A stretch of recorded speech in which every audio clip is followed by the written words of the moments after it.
What's up, YouTubers? Kevin Rasmussen here, Head Case Hot Rods. Figured I'd give you a little update video. I don't take videos as much as I should. I don't take them when I'm building because I'm 40 years old and like to drink beer when I build, and I have a tough time concentrating doing that. So just give you a little update. Last video was just intro to the new shop. Right now we're working on the 46 called the Mutt. It's a Mutt because it's a bunch of different eras and parts put together.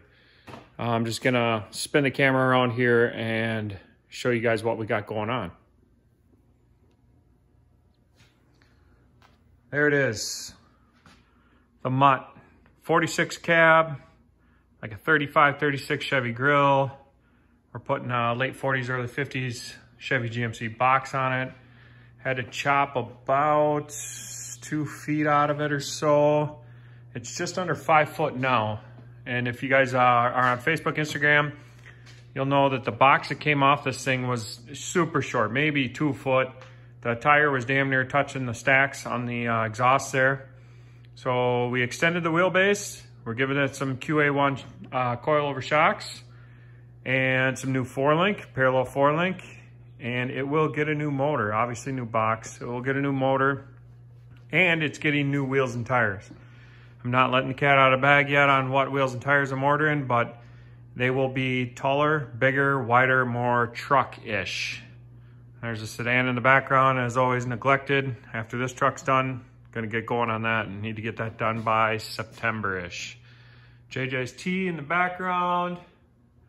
So here we go.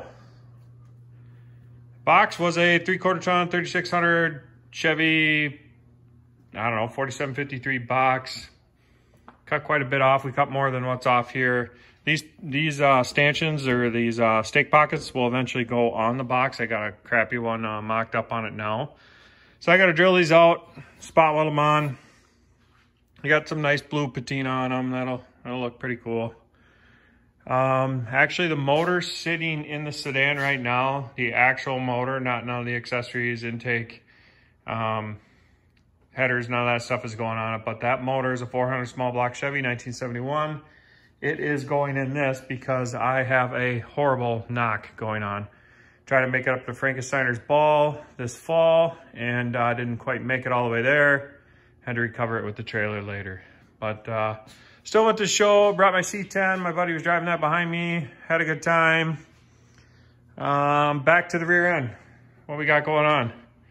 So me and a couple buddies were up late the other night, and we got a lot done. I've been working on it here and there, hour here, hour and there.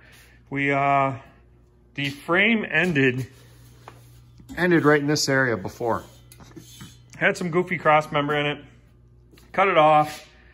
Added 2 bars to get back over the axle, and the reason I didn't go any farther is because I am going to spend the time to drop this frame down in this way and back up, so I can have trunk space for a cooler or a toolbox or whatnot. Obviously, I told you I got QA1s on there, about the fanciest shocks I've ever had. They are pretty cool. Did a parallel 4-link setup.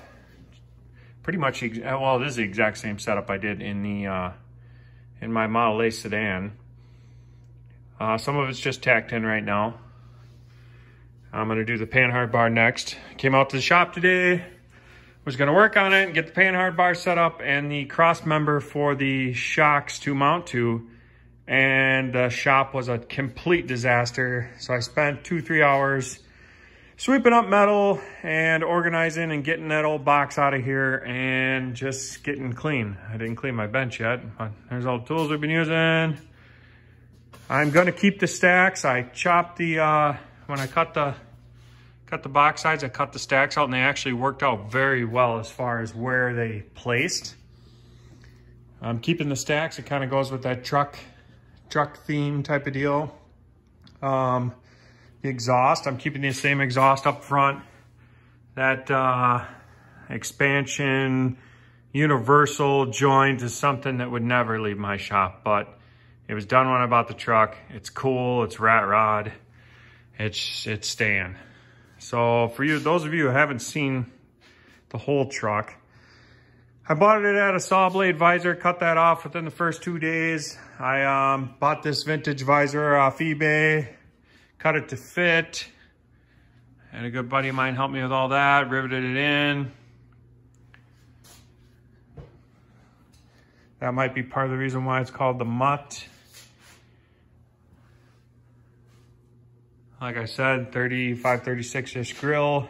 These big lights up front, they're old Chrysler lights. They are actually my turn signals and running lights. They're orange. It's pretty cool having those big lights orange when they're all lit up. Disc brakes in the front, friction shocks, which are cool. Don't know if they'll stay forever. They, like everybody knows, they don't work the greatest, but they are cool looking. Running a hood, which I don't normally do, but I'm gonna drive the crap out of this thing. Here's another shot of the 4-link setup that we did. We kind of wrapped a tube around that frame rail that was existing already. This bar was in here already. Don't judge me. I didn't cut it off like an AC unit off a industrial building or anything. It's staying because I'm gonna mount my fuel cell nice and low, and then the bed will come down like this. I'm gonna spend a lot of time on the bed so I don't have just a shallow bed. Fuel cell's over there with the other box side sitting there. I'll open up the inside for everybody who hasn't seen it.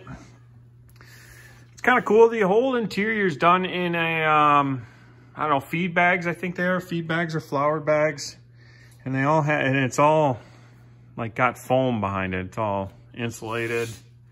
It's got a lot of stuff a normal rat rod wouldn't have as far as seat belts, insulation, real seats, I guess. The dash is out of a Willys Americar. Not quite sure what year. Steering wheel, steering column, best I can tell, it's out of like an S10 Blazer, late 80s, early 90s. I threw this in there just because it was, you can see the feed bags there. I gotta throw a new shifter in there. That one's kind of janky. It's actually got a digital dash, which is kind of cool.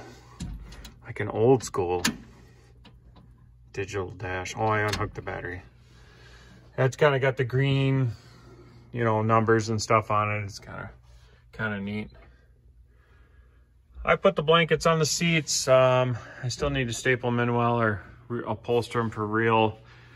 I had the stupid Sherpa seat covers on it when I got it. I put a big huge nut as a cup holder in that ammo box just for something. I like the old glass doorknobs as door handles. Actually, this truck will unbolt and turn into like a roadster, which I'm not a huge convertible fan, but we'll see what it looks like someday when I get bored and take it off. All right, well, not much else here. Just giving a quick update. I'll do another video. I got to get better at this video thing. I'll do another video once we get a little farther. Start chopping the box, the tailgate, getting the box all together. And I think I'm gonna lay it in metal and then do maybe some barnwood or something. I don't know, the patina just looks killer. That box, those box sides, my buddy Keith Johnson with St. Croix Speed Shop hooked me up with. That just looks awesome. So yeah, a lot of stuff going on. You guys keep tuned in. I'm sure I'm gonna just do a video dump and dump all these videos at once because I haven't posted any videos in a while. So, all right, well, we'll talk to you guys soon. Rod on.